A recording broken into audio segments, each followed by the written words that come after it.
Alors Lucas, premier rallye ici au Touquet, t'es content, tu es à l'arrivée malgré tes péripéties. J'ai vu que tu as fait une petite visite dans le champ, tu as reçu reprendre la route et l'équipe B2C a fait ce qu'il fallait. Ouais, on s'est fait piéger dans une corde, je donne un petit coup de volant et elle est en appui, donc le petit coup de volant plus le lâcher de gaz, elle est partie en dérive.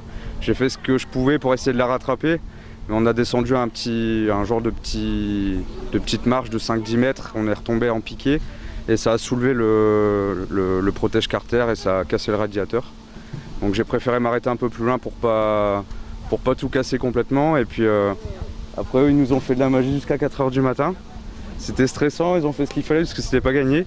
On avait la chance d'avoir la pièce, donc heureusement qu'ils étaient là parce que sinon le rallye s'arrêtait un petit peu prématurément quand même. Bon, on peut faire un peu de pub pour B2C, alors ça se situe où? Aurélie Aurélie, ça se trouve à Bezingan, donc c'est pas très grand. D'ailleurs on y passait tout à l'heure en spécial. J'espère qu'on a fait de la pub du coup pour B2C dans ce passage là. Mais ouais, c'est une équipe de passionnés. En plus on a à cœur avec Benoît qui est plus là. Il y a quelque chose qui s'est créé autour de cette équipe là et il y a, je sais pas, il y a un truc émouvant et on sent le côté passion, c'est pas loin de la maison.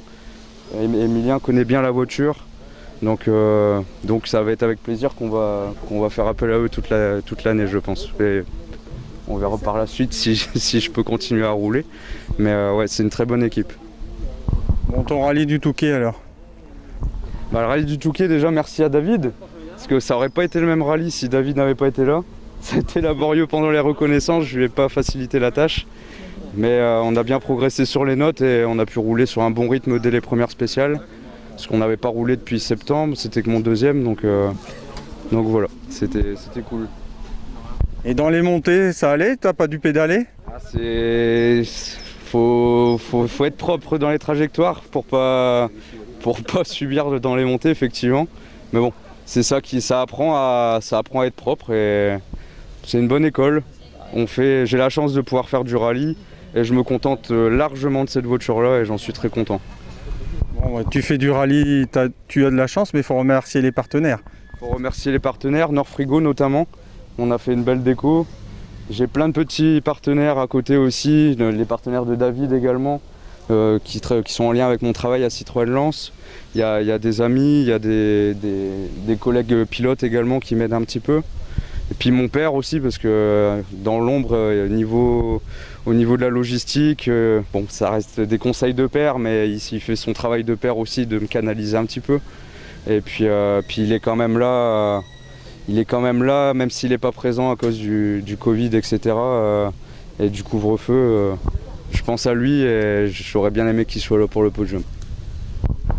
La prochaine course?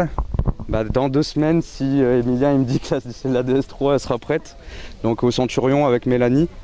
Donc là ce sera à un autre rythme parce que Mélanie elle débute, il faut qu'on prenne nos marques. Et puis on verra ce que ça donne. Et puis après le Suisse normande si tout se passe bien avec William Penin.